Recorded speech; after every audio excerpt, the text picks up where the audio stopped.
Mr. Avi Loeb, introduce yourself. I was born on a farm, curious about nature, and decided not to surrender to pressure and not to become one of the adults in the room. So I still ask questions. And the privilege of doing science is that you can answer some of these questions by collecting data. So that's great. We learn something new, and it's fun to do it. And what I really enjoy communicating to the public is the process. Because most of the time we have a lot of possible interpretations of what we see, Yeah. and only by collecting more and more data, we eventually converge on the correct one. And that's the way that the detective works. And I just wrote an essay on medium.com. I write every day or two. And this morning I tried to explain that, if, for example, this interstellar object, 3I Atlas, ends up showing the same features as 2I Borisov, the previous one, that was definitely a comet. If it looks like a comet, if it moves like a comet, if it outgases like a comet, then it is a comet.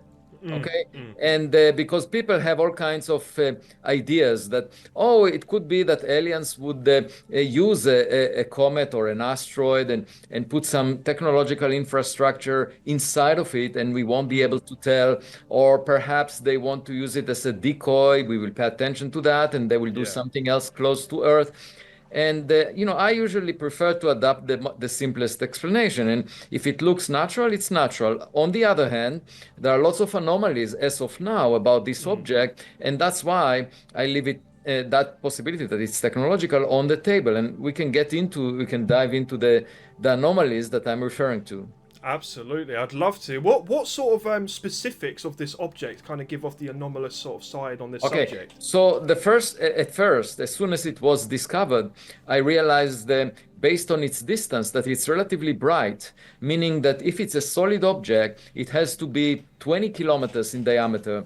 That's bigger than Manhattan Island. It's twice as large as the asteroid that killed the dinosaurs 66 million years ago. So that is extremely rare, because the previous objects, for example, Borisov, I mentioned, that was a few hundred meters in diameter. And Oumuamua, the first one, was about 100 meters. And, it's 200 times smaller. So how can you have a situation where, you get two objects that are roughly, hundreds of meters, and suddenly a 20-kilometer object? That's crazy. Because for every rock that we have in the solar system that is 20 kilometers in size, these were the building blocks of the planets, you have 100,000 that are 100 meters in size. So we haven't seen 100,000 Oumuamua before we saw 3I Atlas. That to me sounded as if, and it's an argument that if it's a rock or an icy rock, then it's most likely less than a kilometer in size. I did the calculation. And therefore, what we see is actually the reflection from a cloud of dust around it. It's not the object. Now, there are problems with that. But I also wanted to mention another argument why it has to be smaller, and that is the reservoir of rocky material in interstellar space, which there is not enough to deliver us a 20-kilometer rock every decade. It can only happen, there is enough material to deliver such a huge object once per 10,000 years. Okay, if you do the math, that's I wrote a paper about it. So anyway, the problem with that idea that it's a comet, that has a large cloud of dust, and inside of it the nucleus is extremely small. The problem with that is that we haven't seen the spectral features of atoms and molecules that would characterize a cometary cloud around it. So that's problem number one. Second, if you look at the image, there is some glow around. So the object is a little more fuzzy than a background star, which is a point source because of its large distance. And you see this fuzz, but when you look at the Hubble Space Telescope image, for example, you see that the glow is actually preceding the motion of the object. So in other words, the glow is ahead of the object as it moves in the sky. And how is that possible? How can you get, if you have a cometary tail, it usually lags behind the object because it's combed by the solar wind. So one possibility is that, the object is not, there is an object, and it's not spinning, Mm. and there is a day side. The day side of the object facing the sun is being heated. Yeah. It's warm. Mm. The night side, which is on the opposite direction, is cold. So you have evaporation of ices on the surface of the object only in front of it, not in the back of it. Okay, that would be. But then it means that there is no cloud of dust obscuring our view of the object. So then the object must be big again, because you can't have it to be small, obscure. And moreover, there is no variability, by the way, of the flux at the level of a few percent. The Rubin Observatory didn't see the usual sort of periodic variation in the flux from the object. So it would make sense to say, okay, we can see actually the object, but it has to be big, and so that's a concern. Now, on top of that, the biggest anomaly that I would argue has to do with how rare the trajectory is, because first of all, the object is moving exactly in the plane of the motion of the planets around the sun, within 5 degrees, and the chance of that being the case is 1 in 500 if you just do the math of random orientations. And indeed, if you look at the trajectory of the incoming new interstellar object, 3I Atlas, in the plane of the inner planets around the sun. But that actually allows it to pass very close to Jupiter, Mars, and Venus. Now, that is not a trivial fact, because these objects are moving around the sun. Okay, so if you just randomly pick an arrival time of 3I Atlas to the inner solar system, only 1 in 20,000 arrival times will end up bringing it as close as it will get. So it's an extremely fine-tuned arrival time, because it comes very close to all 3 of them. And so you put all of this together, you say, okay, well, that's quite unusual. Then it comes close to the sun. The closest, it's called perihelion, the closest point to the sun occurs when the Earth is on the opposite side. We won't be able to observe it. The sun will basically be between us and the object. Perhaps that's for a reason, who knows? And then moreover, and by the way, this is the point in time when it can do a maneuver, taking advantage of the sun's gravity. That's the reason it's being used by our own spacecraft when we want to provide them with a thrust. It's the best point, is closest to the sun. And also it came from a special direction in the sky, the center of the Milky Way galaxy, where there are lots of stars. And that makes it difficult to see an incoming object, because you would mistake it for a star. So, I suggested a new scale for risks from interstellar objects, similar to the Richter scale that we have for earthquakes, where 0 would be a comet or an asteroid that are definitely natural in origin. You can tell that because you see the cometary tail, just like Borisov was. That's a 0. On my scale, I call it the Loeb scale. Nice. 10 on that scale would be an object that is definitely maneuvering in ways that indicate some propulsion system, an engine. An object that has perhaps artificial lights, that has an unusual shape. That would be 10. Now, of course, if we find an object that becomes a 10, it can start at close to 0. Astronomers like to call anything in the sky that from interstellar space a comet. But they always, like with Oumuamua, they called it a comet until there was no gas or dust around it. Definitely nothing that we can see. Yeah. So, we start with a 0, and then as we get more data, it ends up in a 10. Then there should be policymakers deciding how to respond to the threat, because it's just like having, a visitor to your backyard.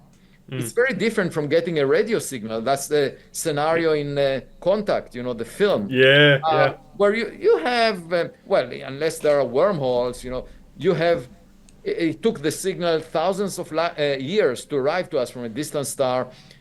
You don't need to rush to respond to it. You can take your time. They will not come here anytime soon. But with a visitor in your backyard, you have to immediately decide what the intent is, because it's next to you. So that's a very different scenario. And policymakers will have to decide. Then there should be psychologists deciding how to convey the information to the public. without creating panic. And because, the stock market may crash, economies will melt down, and that would have a huge impact on our future, even if they're peaceful, like if someone visits us, even with peaceful intentions, it will change our perspective. It will change, I hope, for the better. We would realize that we are all in the same boat. Yeah. Sort of like a messianic message of bringing peace to earth, just because it makes no sense for us to fight each other in this sandbox, on this rock. If there is something else out there, like we are all part of the same team, why are we fighting each other? That makes no sense. That's my hope, that's the kind of message, messianic message that it could bring. But who knows how people were. At any event, this, I think, is, we worry a lot about existential threats from artificial intelligence. We talk about it, from global climate change, from an asteroid impact. Just a piece of rock colliding with Earth, which is, by the way, the reason that we discovered Oumuamua, or this one, is because the U.S. Congress tasked NASA to find all near-Earth objects that are bigger than a football field. So we worry about these risks, but I'm saying we should also include in the list alien tech, because that would be very different than a rock. It's something that arrives at the inner solar system for a reason. It's not by random coincidence. And, even if rocks of 20 kilometers are extremely unlikely to make it in 10,000 years, a designed spacecraft of 20 kilometers, even if it's the only one around, within a large volume, can still make it to the inner solar system if it has a reason. And that was the narrative of Rendezvous with Rama, this science fiction story by Arthur C. Clarke. So are we dealing with Rama? Because in the storyline, it was a cylinder that is 20 kilometers in diameter and 50 kilometers long, roughly the dimensions that I was mentioning for 3I Atlas. Yeah. Well, there's one thing I want to ask as well. It's like, just to kind of clear it up a little bit, because I know loads of news stations and people reporting on a story are shouting out that, you said that this is a hostile craft. I did not say, they said that. Yeah, this is what I've been saying. Right. So, this is really interesting, because, it also happened to me with Oumuamua. I say one thing. Now I actually write everything on medium.com. You can check it. If you look at all the podcasts that I had about 3I Atlas, all the writings that I have on medium.com, you will see the truth. Okay, that's what I say. I don't say anything else. Then what happens is reporters want to get a lot of clicks. So then they distort the message. Now, when they distort the message, this is an unstable situation, because when they distort the message, then some people become haters and say, how dare he say what you are saying he said? And so they make it even worse, because they say, Avi said this. And then they start making statements about me that are even personal, like related to my Jewish identity. Like there was a video on YouTube that actually attacked me on that. So you see anti-Semitism that has nothing to do with it. I see conspiracy theories, people who say, I said that in order to deflect attention from the Jeffrey Epstein story. Now, what I try to clarify, this was in a podcast where the interviewer asked me, one out of maybe several tens that I had last week. And I said to the podcaster, I said, look, this is in the sky. You can buy a 0.5 meter telescope on Amazon. Just place the order, look at the telescope, and you will see this object. What are you talking? How can this be conspiracy? Like, what are you talking about? It's up there. Astronomers are. You can just look at the sky. This is not an invention.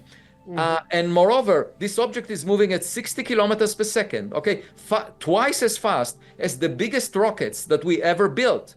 So even if you take Starship, put all the fuel you want into it, launch it, it will not reach that speed. I cannot invent such a thing. I cannot invent it for the purpose of distracting people from the Jeffrey Epstein files. Now, this object also was moving probably more than 72 years in space, because, it takes millions, billions of years if it came from another star, okay? definitely more, very likely more than 72 years, the time that elapsed since the birth of Jeffrey Epstein. Okay, so it has nothing. The fact that this object is moving has nothing to do with Jeffrey Epstein. So this is an example of human thinking. Now, what I thought after hearing that question is, there is one solution to Fermi's paradox. Fermi asked, "Where is everybody?"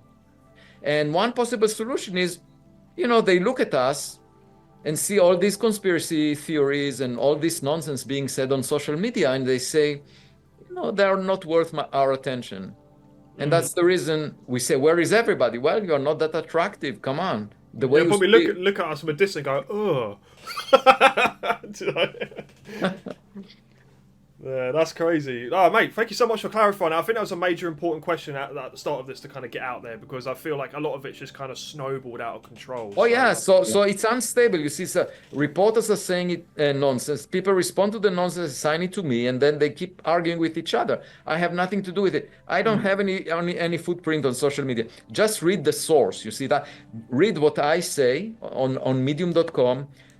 See what I say on podcasts, like our discussion here, and that is what I'm saying, actually.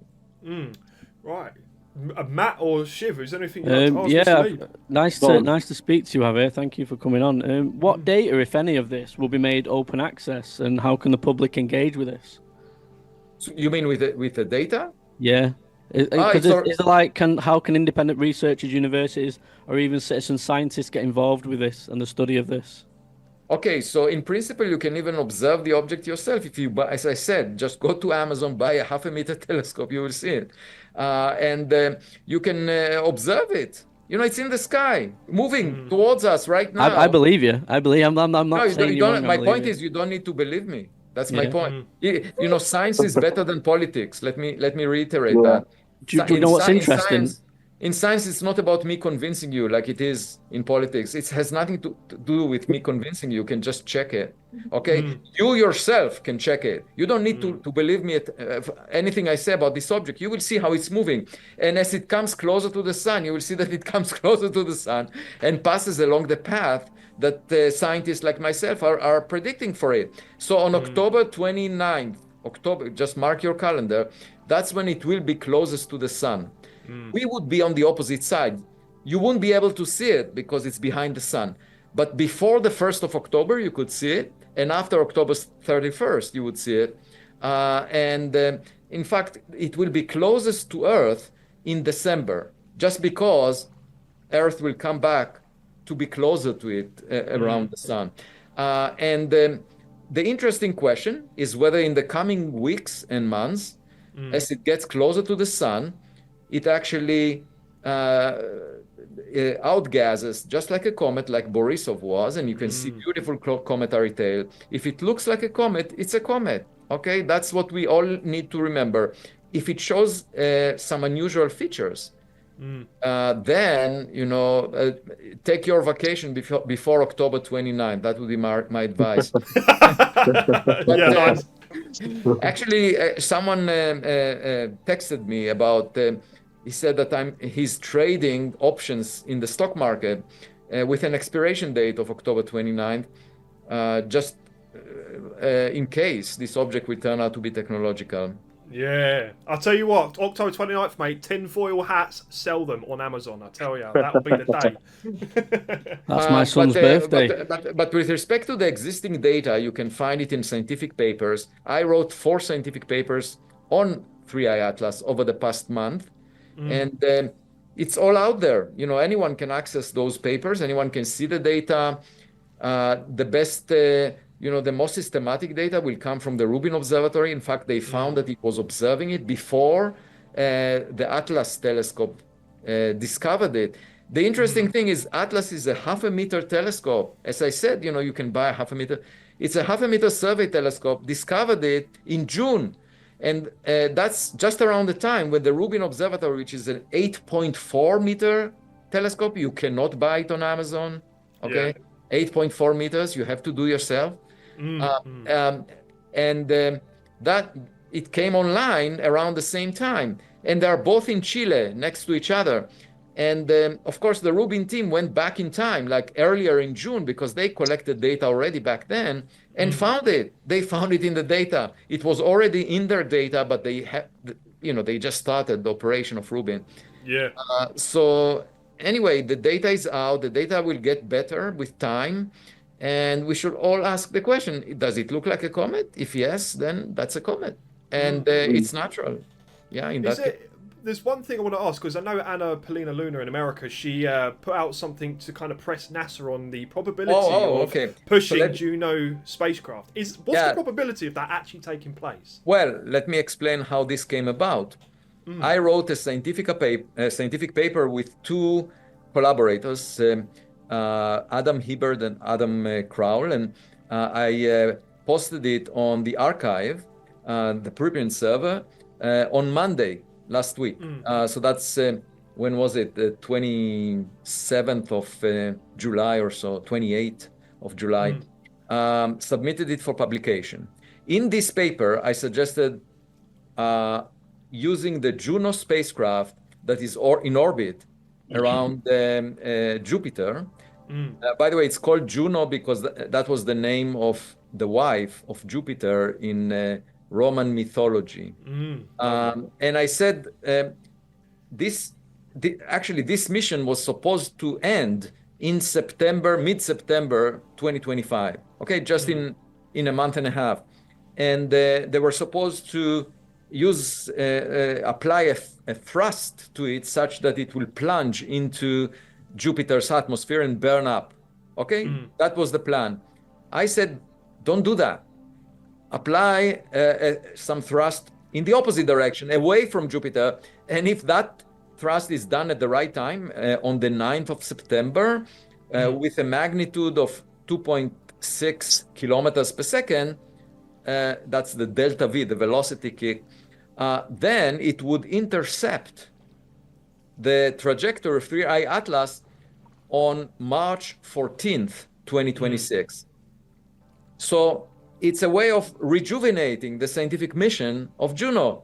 And moreover, it will be much less, it's impossible for us to send a rocket from Earth that will intercept 3I Atlas because it's moving too fast, it's too late. If we knew about it a year in advance, we could have planned it. So a day later, after the paper appeared, I get a phone call from Congresswoman Anna Paulina Luna.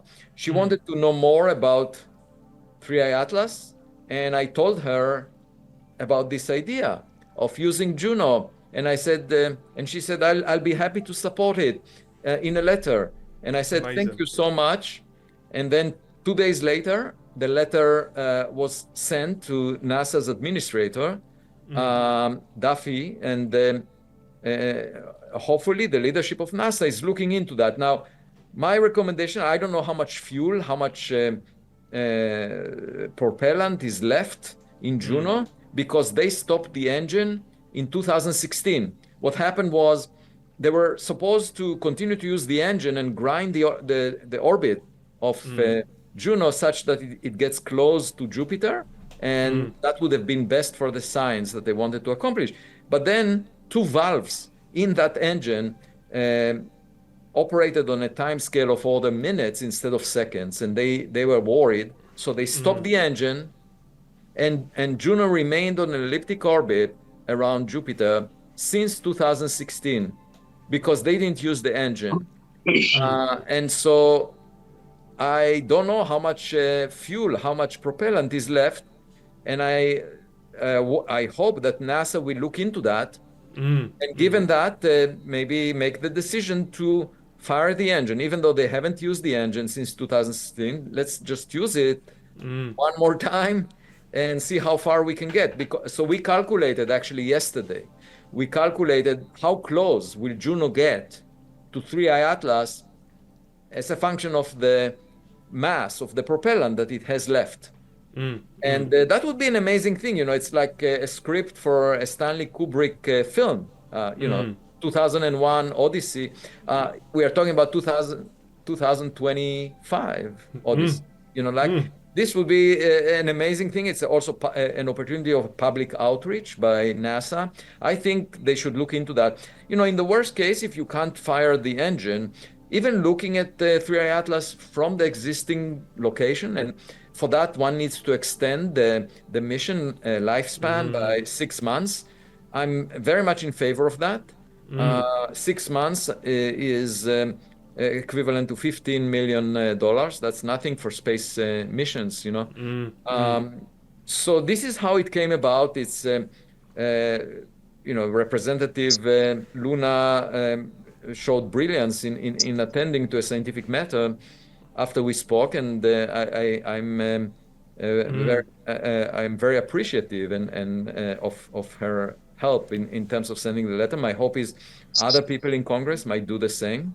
Yeah. And NASA's leadership will look into that. That's my hope. Well, that's amazing. I mean, it's like even if it's not an alien spacecraft, but to have the invaluable information we could gather from this should be like fuel on itself. Can you tell us what sort of information? On that, I just wanted to add a footnote, which is even if it's not technological, so in the future, if there is an interstellar object, even if it's a rock, it would be of great value to bring back a sample from that rock, because we did it with an asteroid called Bennu in the solar system. There was 120 grams from the surface of that asteroid that was brought back to... Yeah, hang on, let me mute Shiv quick. Yeah, go on. That were brought back to Earth. And then it was analyzed in laboratories over the past half a year. And it was found that this asteroid Bennu had all the... most of the amino acids that are used in DNA, RNA, life as we know it.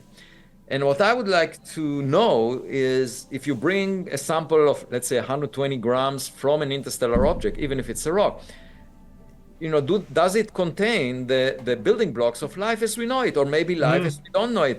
Now, this is a completely different approach to astrobiology, learning about life around other stars, not by observing them remotely with telescopes at a distance, like we are planning, or the astronomy community is planning to do, but actually getting material that can tell us what's going on out there. Absolutely. Thank you so much for answering that question, mate. I appreciate it. Guys, is there anything else you want to ask Ms. Lee? I really want to ask Avi about Beatrice's findings and these that are under peer review at the minute, that we've potentially got thousands of these objects around us. So why are we worried about one object that's heading towards us potentially when they're here already? And there's thousands of them. You are talking about data from more than 50 years ago. And they're probably still here now, right? Well, if they are now, we have much better equipment that we can look at them. Okay, you don't need that data. So that there is a different approach to this subject, which is to say, let's build observatories that monitor the sky and look for unusual objects. This project, this initiative is called the Galileo project. That's what I'm leading. Looking right now with the much better sensors that we have, with artificial intelligence software, to find the objects that you are suggesting. It's not saying these objects were observed 50 years ago, okay, they exist. No, if they exist, we should be able to find them. Now, what's the problem with using past data? Because back then, technologies were not great, and you always have to ask, could it be an artifact?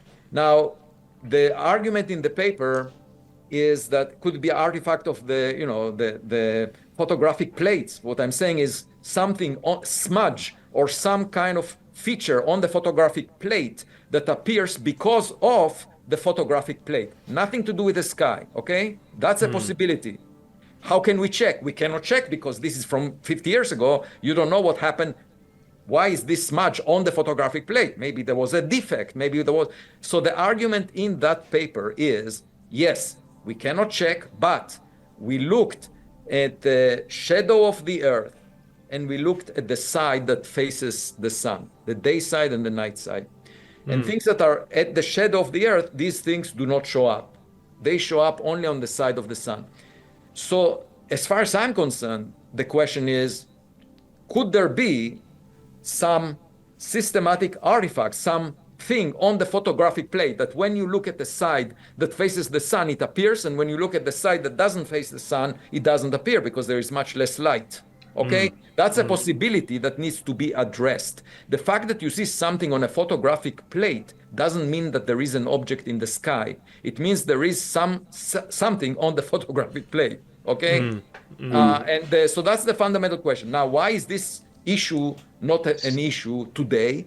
Because if there is something in the sky, we can observe it again and again and again, and we don't need to rely on other people telling us stories from a long time ago.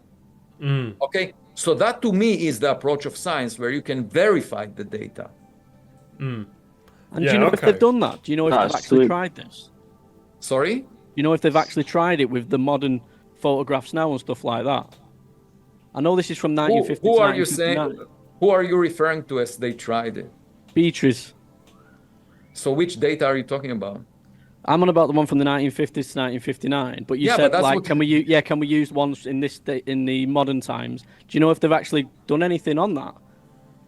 Well, what I'm saying is the Galileo project is building observatories to collect new data. I know that Beatrice is involved in some other observatory trying to collect new data, but when you talk about data from 50 years ago or more, like 100 years ago, whatever, from the past, you have to always worry about whether that's an artifact or real, okay? But when you collect new data, you don't need to worry about it because you collect the data right now and you know exactly your instruments. And if you use multiple instruments and they all see the same thing, they cannot, that cannot be an artifact of one instrument.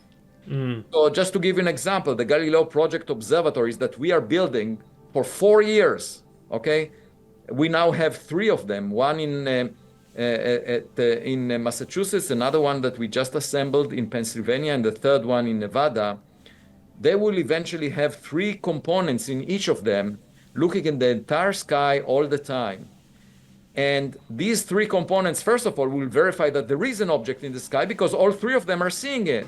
But moreover, because all 3 of them are seeing it, you can figure out the distance of this object. So you can tell how fast it's moving. Is it an airplane? Is it a satellite? You see, the difference between science and storytelling is that storytelling is about telling you something that you cannot verify.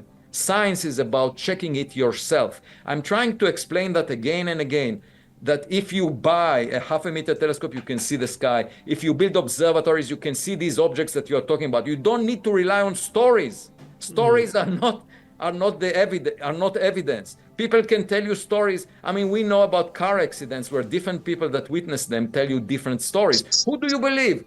I visited Washington, D.C., just to give you an example about stories. One day, I meet with the All-Domain Anomaly Resolution Office in the Pentagon. They talk about unidentified anomalous phenomena as if all the reports that they looked at can be explained by human-made objects. That's what I said. Do you see anything unusual? Was there any object that you couldn't explain? They said no. Only a few reports by FBI agents. That's it. And they were verbal, not. So they tell me they looked at hundreds of events and couldn't see anything.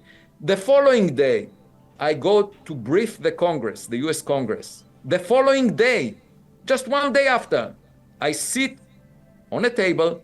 Next to me, there is a person named Eric Davis. And he says the US government is currently in possession of 12 spacecraft that were retrieved in crash sites.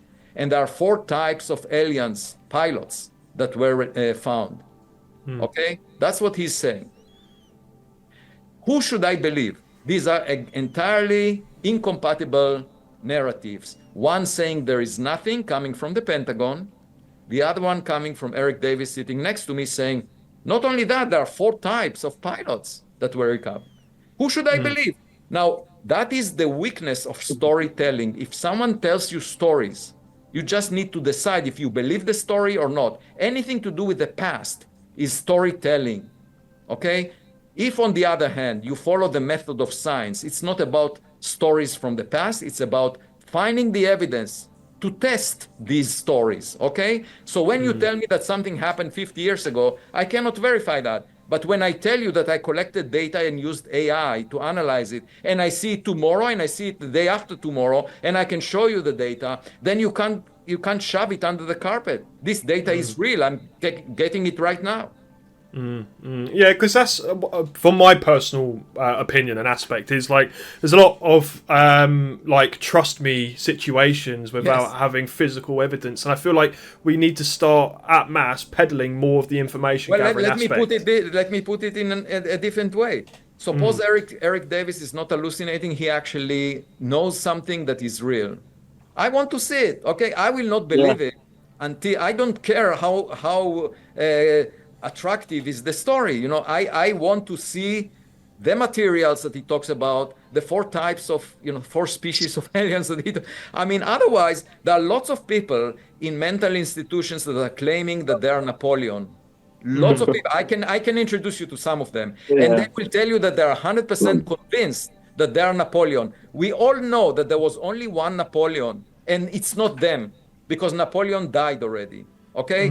Now on social media, you can see the same thing. People claiming this and that, no basis. Storytelling is very common. How do we tell which story is right? That was a theme throughout human history. There were lots of stories that turned out to be wrong. How did we figure it out? The story that we are at the center of the universe. How did we figure, the Vatican was 100% convinced that we are at the center of the universe. Not only that, they would put Galileo in house arrest because he said, but then 350 years after that, they admitted that they were wrong. Why? Because there was so much evidence collected by telescope at the time. Right now, there are spacecraft that look at the Earth, see the Earth moving around the sun right now. So it would be foolish for the Vatican to still argue that we are this. So that's my point, that if you collect right now with the best instruments we have, new data, you can tell which story is right. Otherwise, it's just, it could be fairy tales. Yeah, Sorry, go on, Shiv. Sorry. So I watched the live stream when Eric Davis was talking, and you had a smirk on your face. Was it because you never believed him, or you found it funny? And the second question is, what's the difference between Oumuamua and this new asteroid? What's the key differences you've observed them both? So first, with respect to your first question, it's exactly what I just said. I would like to see the evidence before I believe it. Yeah. Okay. Yeah. So just telling me that it exists is not enough. Now, it may well exist, but once I see it, I will be convinced, of course, and I will be glad to help whoever has the evidence to help with the interpretation. But I haven't seen it yet. So as a result, I cannot just tell you that I buy it or I believe it. And then Oumuamua was very different than 3I Atlas in the sense that it was roughly 100 meters in size, much fainter than because the other one would have to be 20 kilometers to give us the brightness that we detected. Moreover, Oumuamua changed its brightness every 8 hours as it was spinning. It changed its brightness by a factor of 10. And that meant that it has a very extreme shape. The area in the sky that we see reflecting sunlight changed by at least a factor of 10. So an analysis of the variation implied that it's flat, that the shape is flat, disc-like. Okay, that's very unusual. And just keep in mind, if you have a piece of paper tumbling in the wind, okay, the chance of you seeing it exactly edge on is practically zero. You would see it always sideways. So it would look in projection, it would look like a cigar. Or if you see a piece of paper in projection, and that's the depiction that the artist initially made of Oumuamua, as if it's a cigar. That as it's spinning, you see the long part of the cigar, and then when it's pointed at you, you see the smaller version of it.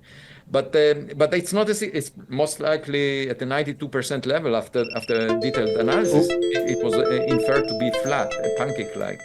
And then it was pushed away from the sun by some mysterious force without showing any cometary evaporation. Definitely not a comet of the type that we've seen. And then, so this makes it anomalous on a completely different grounds. Like the argument is very different. In the case of 3I Atlas, it's mainly the thing that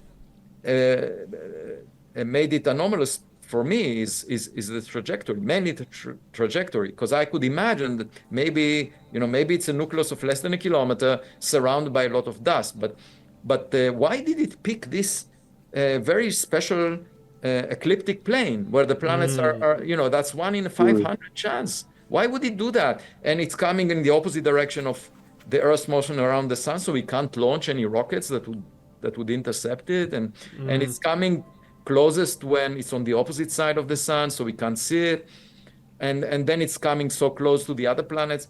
So I'm just saying, let's keep monitoring it. Turns out to be a comet, then it's a comet with an extremely fine-tuned trajectory. Okay, so it's possible that rare things happen. That's possible, but let's see. Yeah. Can I ask you a cheeky question? Yes. Right. So, have you seen any private or classified data about 3i Atlas that made you think twice about its nature? Anything that you've possibly seen? No, there is no classified. I mean, it's all open data that astronomers share. It was discovered by a small telescope, and amateur astronomers actually helped in the discovery. They noticed there's something moving. There was no monitoring of that part of the sky on the 1st of July by any government related people, and it was scientists and amateur astronomers. So even, these were not necessarily even professional astronomers. There were even amateur astronomers involved in noticing something moving. And so that tells you it's a completely grassroots kind of a discovery. Now with the Rubin Observatory, it will be much better organized, because the data is coming from a huge camera, 3.2 gigapixel camera, that is observing the southern sky every 4 nights, and so a lot of astronomers, including the team of the Rubin Observatory, will keep going through the data. I think that also government agencies will look through the data, because there might be some classified information there, about satellites, and so that is different. But with the 3i Atlas, it was a complete grassroots kind of discovery, and you can speak with the people who found it, like these amateur astronomers. Yeah, and I appreciate that. Would you be up for answering a few questions from the audience that are watching right now? Yeah, guys, if you've got any questions, please put them in chat, and we can put them forward to Mr. Loeb, sorry, and see what he's got to say. But guys, have you got anything that you want to ask as well whilst we wait for questions to come in? Some of the comments are asking, can you please ask him about the boogosphere and his opinions on that? Sorry, about what? The boogosphere. Oh, I didn't study this, so I can't say anything. To me, the fundamental question is whether it's human-made, manufactured. Just like there were these structures that were put in the desert. I forgot the exact time, and it looked like it's human-made, and someone put it. By the way, it's really easy to tell if an object came from outside of Earth rather than constructed by some artists here on Earth, because you can check the isotopes, the composition of the object, and if the isotopic composition appears to be different than solar system materials, there is a range of values for some isotopes. If it happens to be outside, then I would say, oh, that's extremely unlikely. But if it's all identical to the range you find on Earth, anyone in South America that played with the materials and made this object, they didn't have a nuclear laboratory to play with the nuclear isotopes. So this is easy to check. You just check the composition of the isotopic composition of the object, and not just relying on a specific isotope, but doing it across the board for all the isotopes. It would be extremely costly for any artist to play with all the isotopes that may exist in this object. And until someone shows that indeed the isotopic composition deviates from solar system materials, for all the isotopes, I would not believe it. Yeah, thank you so much. There's quite a few people asking, why don't we use James Webb Telescope? Oh yeah, we did. Actually, it was, but it would be a fantastic tool, because it can detect not only the reflection of sunlight from 3i Atlas, but also it could detect the heat emitted by the object. And so definitely, and it can also pinpoint, because it's located 1.5 million kilometers away from Earth. It's in the Lagrange 2 point. That's where the Webb telescope is, looking at the object from a different direction than the terrestrial telescopes. Because of that, we can pinpoint the location It's again the parallax, the triangulation that also the Galileo project will be using. So we will be able to tell if there is any non-gravitational acceleration, propulsion, or some push as a result of the rocket effect on a comet. We should be able to pinpoint that very well once we have all the data from the Webb telescope and from ground-based telescope. You see, my biggest fear is that we won't take advantage of all the telescopes we have, because people will conclude we already know the nature of this object.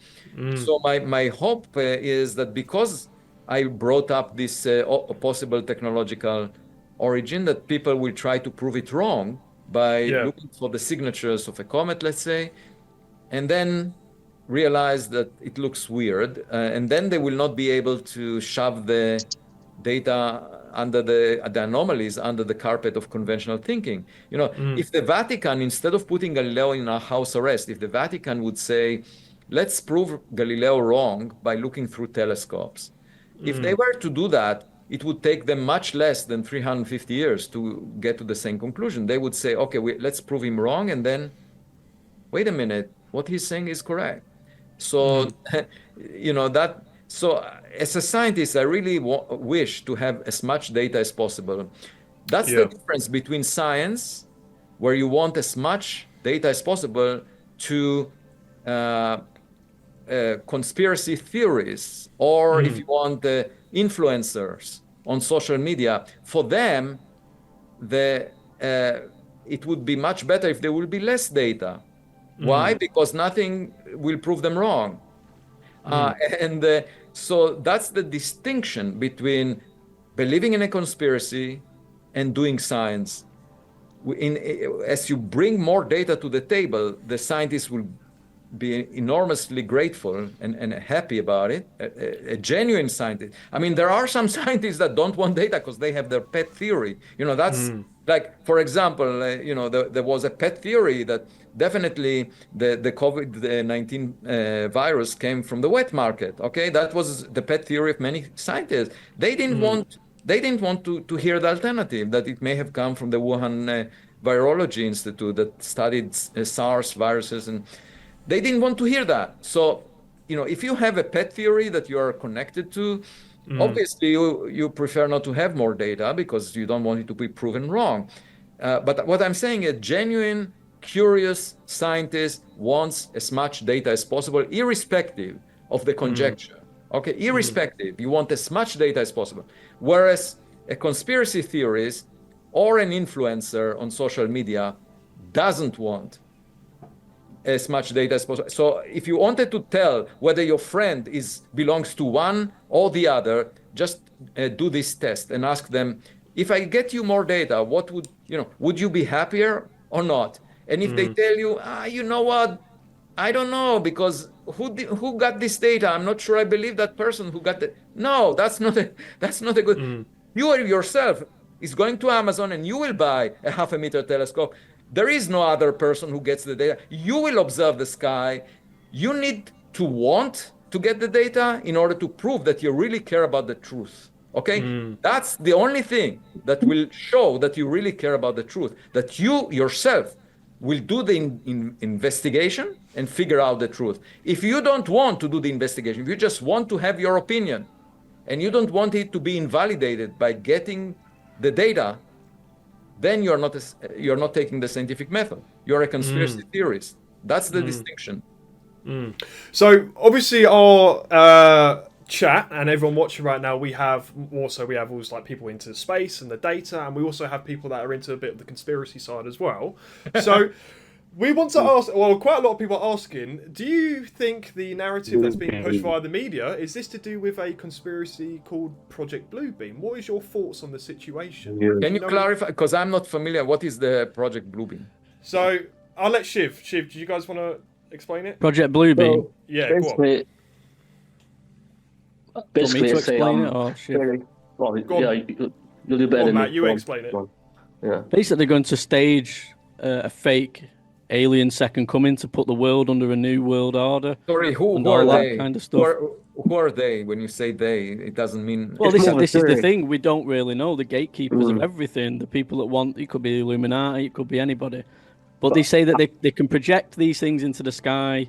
They're going to make it look like this is what Jeremy Corbell said, that in 2027 he gave a date. He gave a date. Project what? Project Bluebeam, yes. Project Bluebeam. No. But what is the came idea? From Serge they will create 3i Atlas in the sky for all of us to see? That's basically what they're saying. That's not possible technically. It's not. Let me tell you, try to do it yourself. Oh no. I agree with you. I agree with what I'm saying to you is it could be something on the planet where they make it look like there are ships in the sky and stuff like that. You can't do that because the Webb telescope is not on the planet, okay? The Webb telescope is 1.5 million kilometers away from Earth. How do you show the Webb telescope a fictitious object in the sky? How do you do that? You can't. Yeah. You can't. You're right. You're right. 100%. That's why I don't buy it. I don't buy this being anything connected. And there is also not just the Webb telescope, but also the Hubble Space Telescope gave us an image of this thing. So you have the Hubble Space Telescope, you have the Webb. They are far away from Earth. You can't do it. And not only you can't do it because you can't fool these telescopes, but you can't do it because they would look at whatever you produce from a different direction. And if it's nearby, then they will. You won't see it in the same direction. Like if you put it a million miles away from Earth, a million miles, okay? Then the Webb telescope will see differently than Earth-based. How can you do something a million miles from Earth? Now, so if you can come up with, I don't know, I'll put some satellite, fine. But this object that we are talking about is right now much farther away. It's, it was discovered at 4.5 times the Earth-Sun separation. That's huge. So have you spoke to Jeremy Corbell? Have you spoke to Jeremy? No, right? I didn't speak. He may have had something else in his mind. It has nothing to do with 3i Atlas.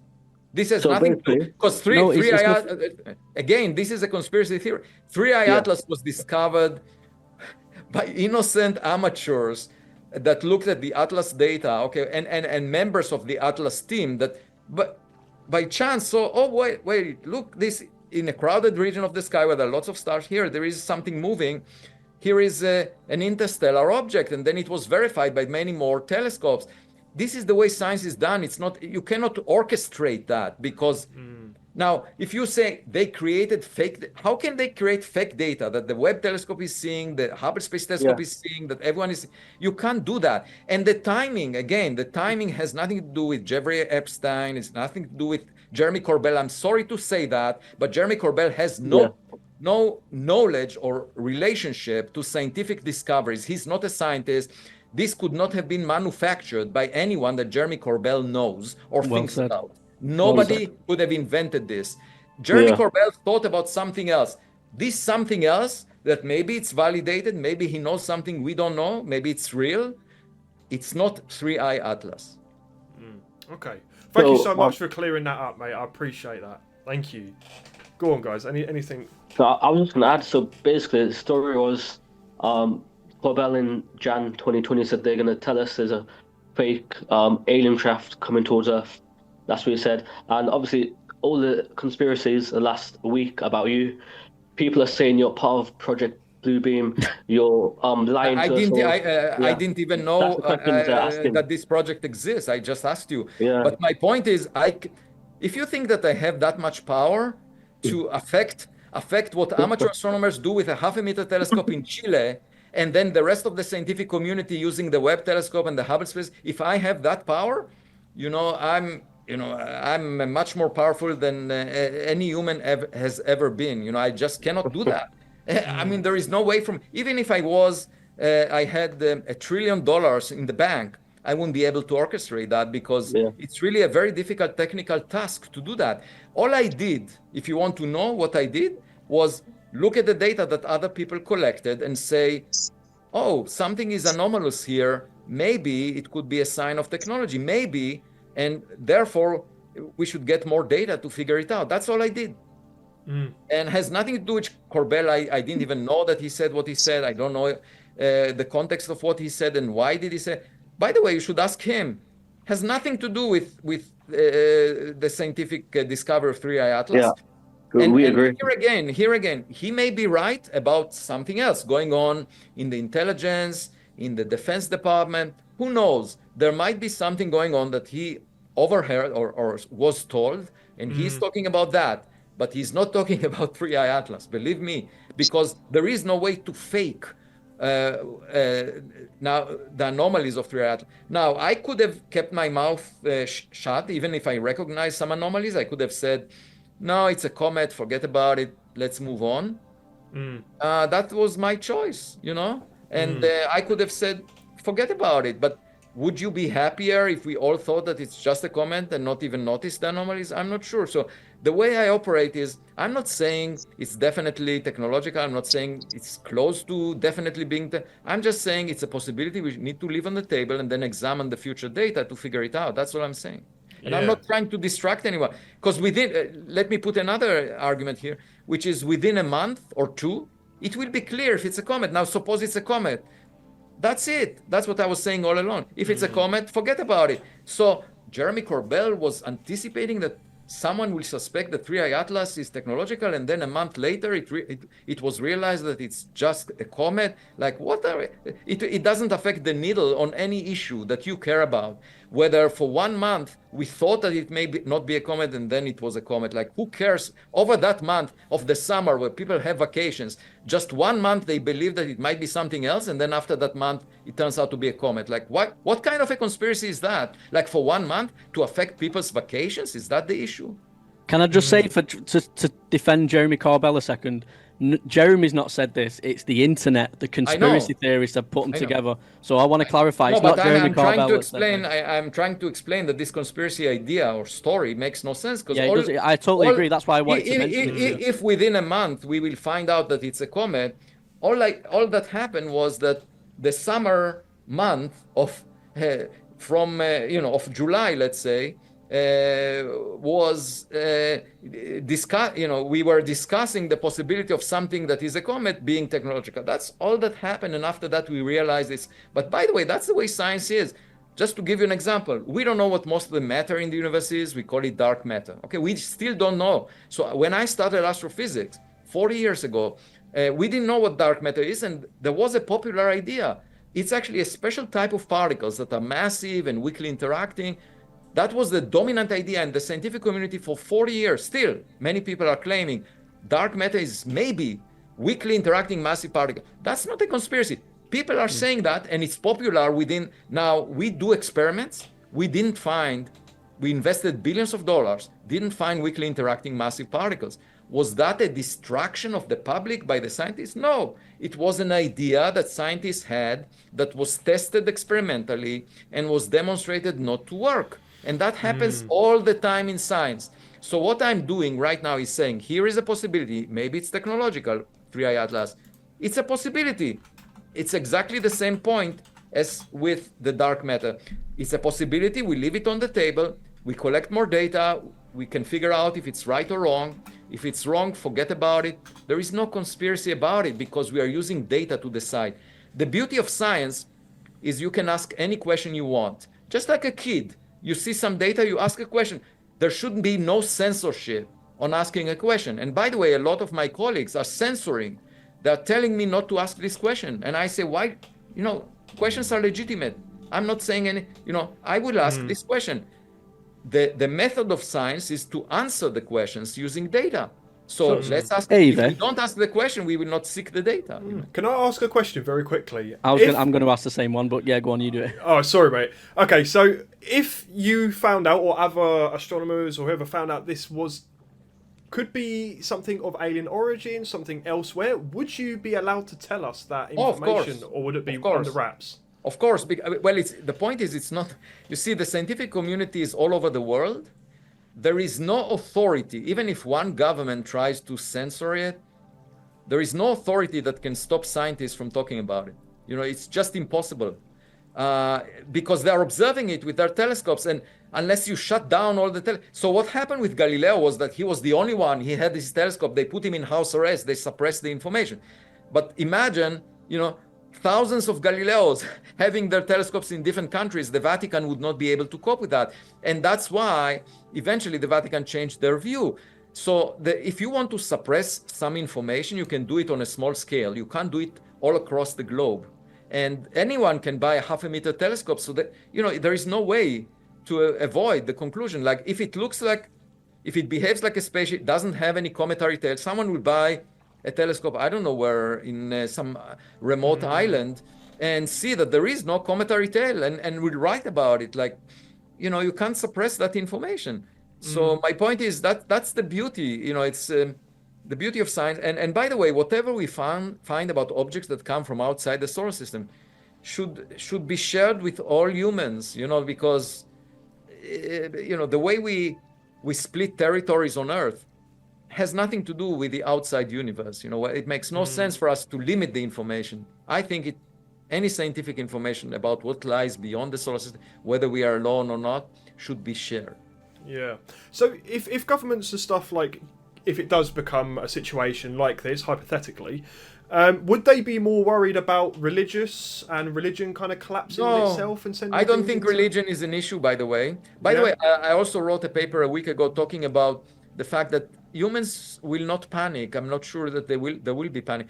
But with religions, I had a visit of a group of people from an organization called Christianity Today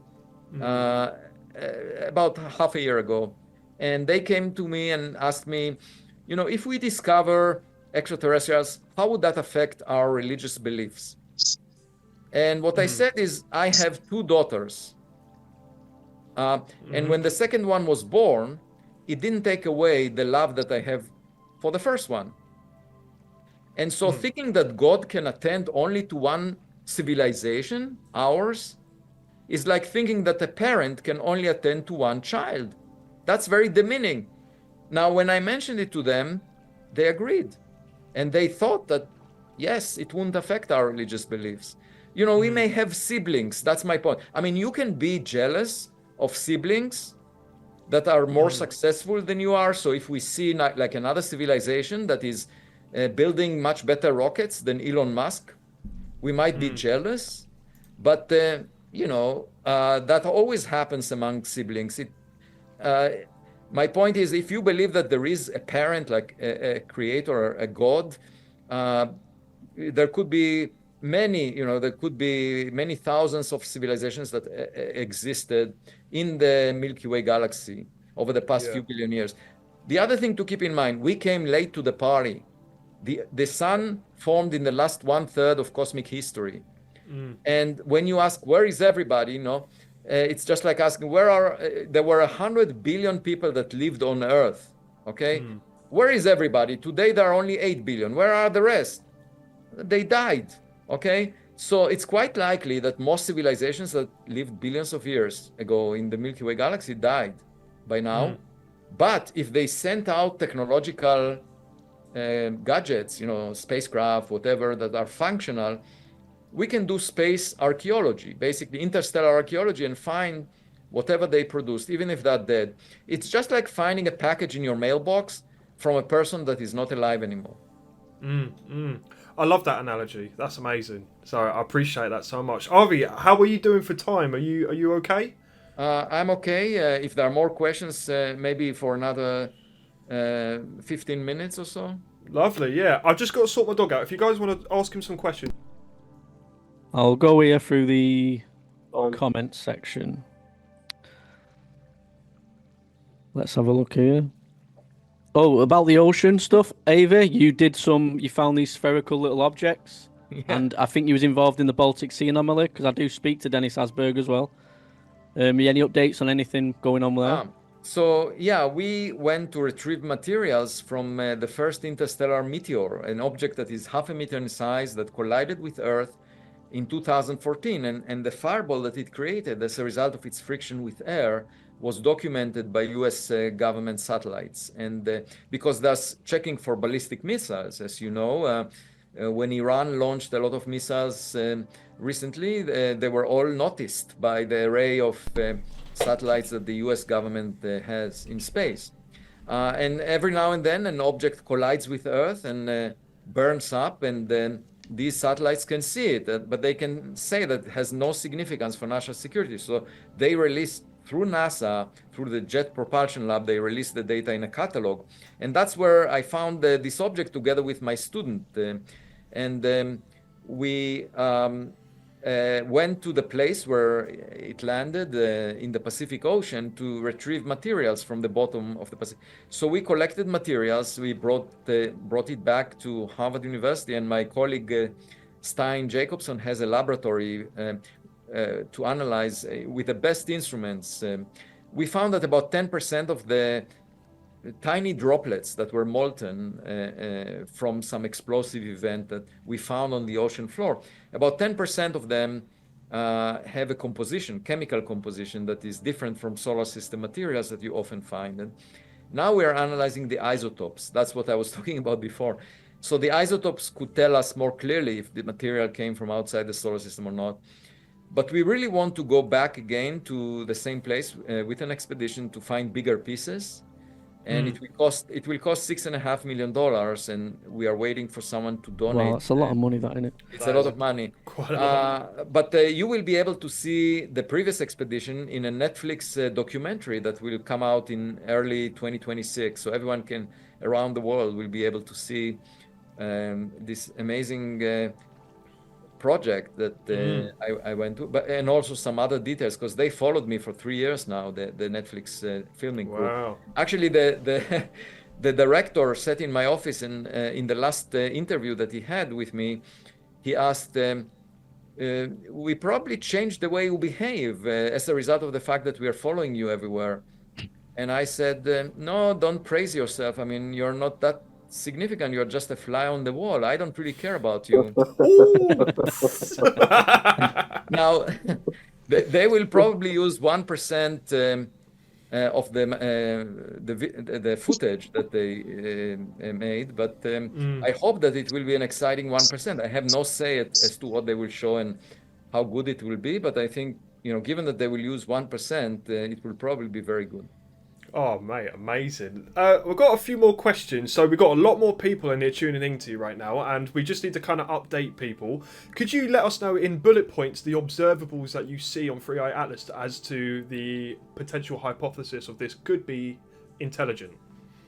Well, first, if we are seeing the reflection of sunlight from a solid object, it has to be 20 kilometers in diameter. That's much more material than the interstellar space can supply in a decade. It can supply it in 10,000 years if you just deliver all the interstellar rocky material. But the package that we received is so big that there is not enough material to give it once a decade. And the duration of the survey was 5 years or so with the Atlas telescope. The second issue has to do with the trajectory, which is aligned with the orbital plane of the planets, the ecliptic plane of the planets, and within 5 degrees, 1 in 500 chance of that happening, 0.2%, and 1 in 20,000 chance that if you take this trajectory and say that is the trajectory, I just changed the arrival time of the object, then what you find is only 1 in 20,000 arrival times will bring the object so close to Jupiter, Mars, and Venus as it does in reality. It comes really close to all 3 of them. So the time was fine-tuned, selected exactly to do that with a chance of 1 in 20,000. And then the object will be on the opposite side of the sun when it comes closest to us. So we can't see it. That may have been for a purpose because it might break and maneuver at that point. And that's why I'm saying let's watch it. Actually, another thing which is really important that I should mention is that because it comes so close to Jupiter, I suggested using the Juno spacecraft to observe it and probe it by bringing Juno closer to it. So if we give Juno a push in September, mid-September 2025, it will get close to it in the middle of March 2026, and that's when 3i Atlas passes near Jupiter, unless it will do a maneuver and come closer to us. I mean, that will be alarming, of course. Mate, I'd be excited. Yeah, I would. I'd quit job. I'd quit work. I'd be like. Well, let me tell you why I'm interested in a visit, and that is if you go to let's say you go to a party and you see the people in the party behaving in ways that are boring or not not upsetting, not the way you like them to behave.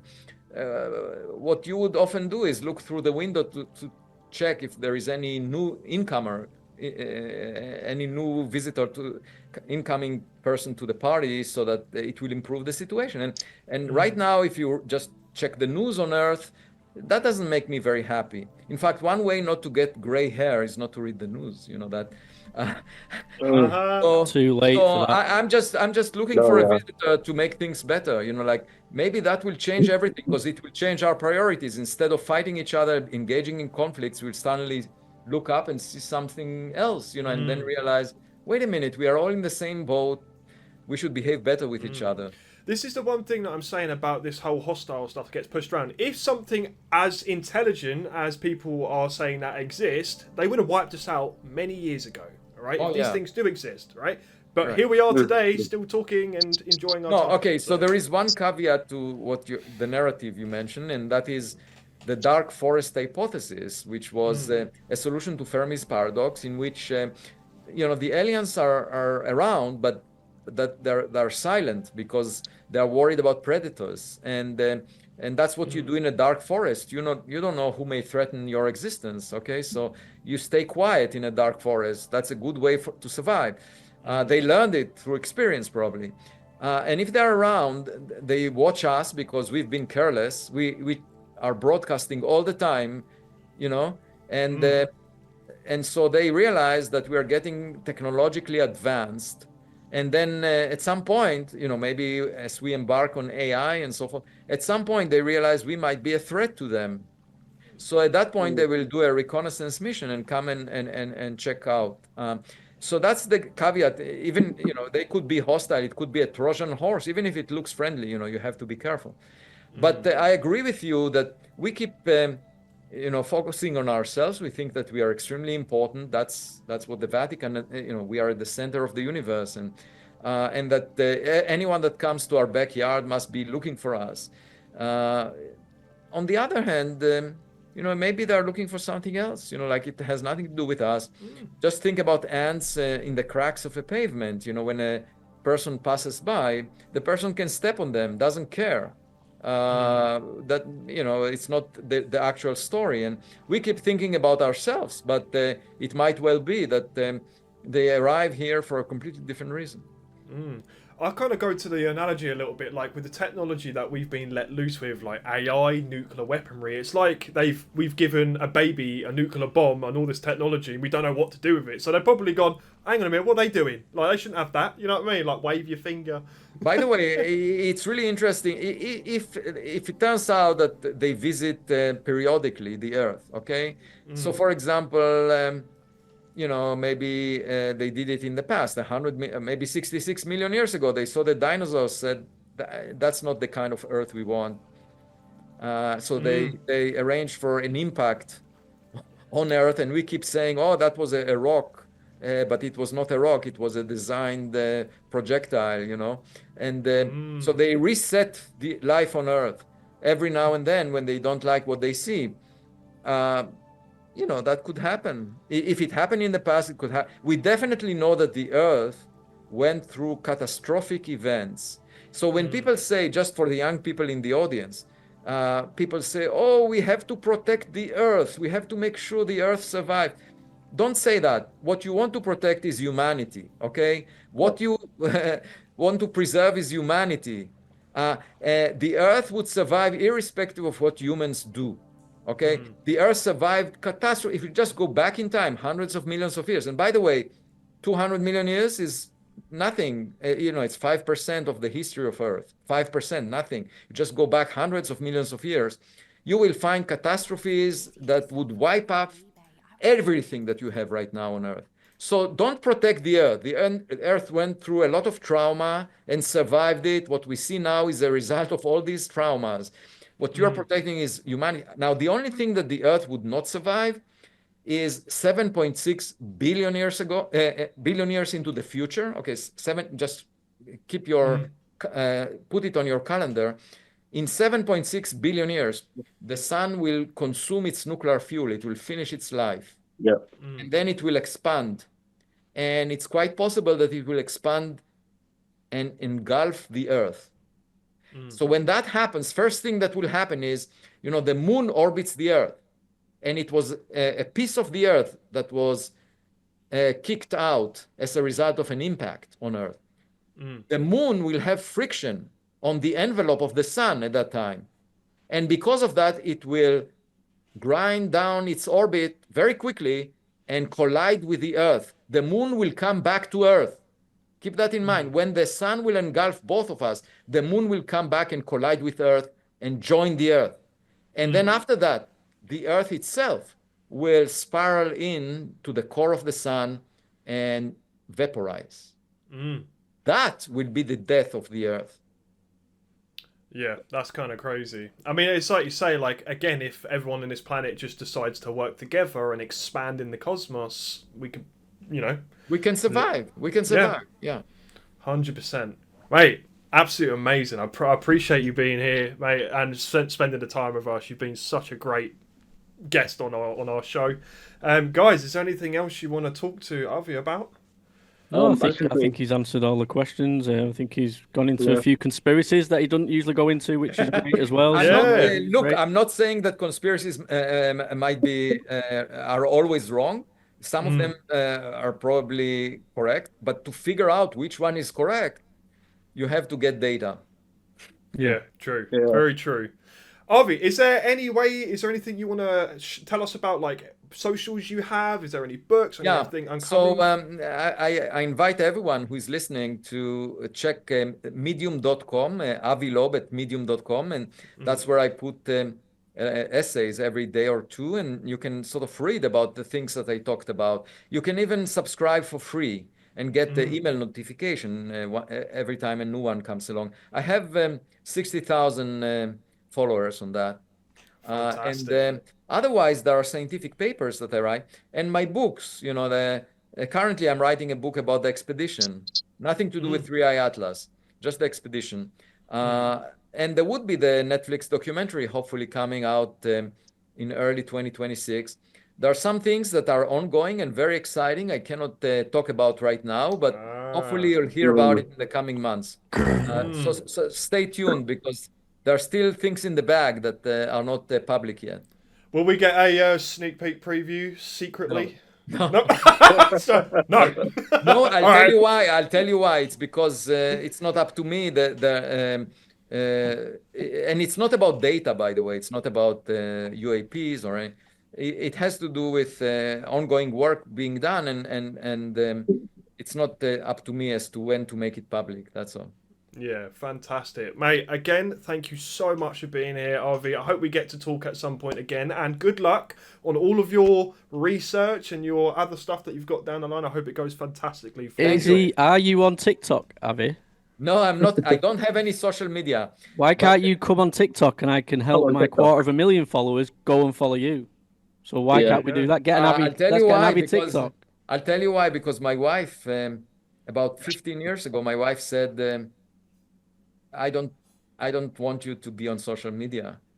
And and now it was, if you think about it, she's quite wise, because she anticipated, all the problems that are caused by social media, where there is so much toxicity there. But I agree with you that I could have had a bigger platform if I were to join, and maybe at some point she will allow me to do that. I still respect her, and I follow what she asks me. But maybe at some point I'll do it. One message I wanted to give all the young people in the audience is stay young. Okay, never pretend to be the adults in the room. I mean, it's terrible. The message that you often get from other adults in the room is, oh, don't think outside the box. Don't deviate from the beaten path. Always stay within. And that is a message given by herders to keep the herd in a tight pack.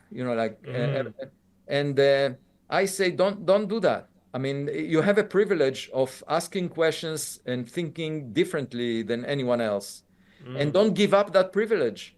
The strange thing is, people in academia, the academia was supposed to be blue sky. You can think about anything you want, free speech, you can say whatever you want.